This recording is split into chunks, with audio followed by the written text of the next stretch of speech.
বাংলাদেশের হয়ে খেলার বিষয়ে দ্রুতই ইতিবাচক সমাধান আসবে বলে জানিয়েছেন হামজা চৌধুরী।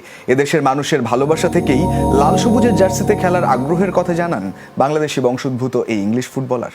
এই বিষয়ে বাফুফের সাথে কথাবার্তা এগিয়েছে বলে জানান তিনি। ইউরোপের শীর্ষ পর্যায়ে খেলার পাশাপাশি নিজের ক্লাব লেস্টার সিটিকে এফএ কাপ শিরোপা জিতিয়েছেন এই ফুটবলার। ইংলিশ প্রিমিয়ার লিগে আলো ছড়াচ্ছেন হামজা চৌধুরী। খেলছেন সাবেক চ্যাম্পিয়ন লেস্টার সিটির হয়ে। ক্লাবকে নেতৃত্ব দেওয়ার পাশাপাশি জিতেছেন এফএ কাপ শিরোপা। অংশ নেন ইউরোপের দ্বিতীয় সর্বোচ্চ টুর্নামেন্ট ইউরোপা লিগে। বাংলাদেশি বংশোদ্ভূত কোনো ফুটবলারের ইউরোপে শীর্ষ পর্যায়ে খেলার ঘটনা একেবারেই বিরল। অথচ সেই কাজটি সাবলীলভাবেই করে যাচ্ছেন হামজা চৌধুরী।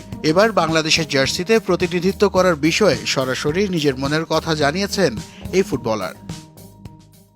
আমি বাংলাদেশের হয়েই খেলব, এটা নিশ্চিত ইনশাল্লাহ। আমার মনে হয় খুব শীঘ্রই এ বিষয়ে আমি ইতিবাচক কিছু বলতে পারবো। এরই মধ্যে বাফুফের সাথে কথাবার্তা এগিয়েছে হামজার। সেখানেও সবুজ সংকেতের কথা জানান তিনি। বাফুফের সঙ্গে আমার কথা হয়েছে, আমার এজেন্টের সাথেও তাদের কথাবার্তা ভালোই এগিয়েছে। বাংলাদেশের মানুষের ভালোবাসা থেকেই এই দেশের হয়ে খেলতে চাই।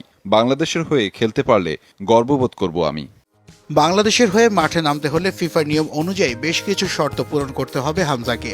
বাংলাদেশের নাগরিকত্বের পাশাপাশি থাকতে হবে পাসপোর্টও। দ্বিতীয় শর্ত হিসেবে বাবা মা, দাদা দাদি কিংবা নানা নানির যে কোনো একজনের বাংলাদেশি পাসপোর্ট থাকতে হবে। সবশেষ ছাড়পত্র লাগবে ইংলিশ ফুটবল অ্যাসোসিয়েশনের। বাফুফের থেকে সবুজ সংকেত পাওয়ার পরই পাসপোর্টের জন্য প্রক্রিয়া শুরু করেছেন হামজা চৌধুরী।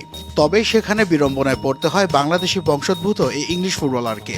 তবে হামজার আশা বাফুফের সহায়তার হাত বাড়ালে দ্রুতই পাসপোর্ট পেয়ে যাবেন তিনি।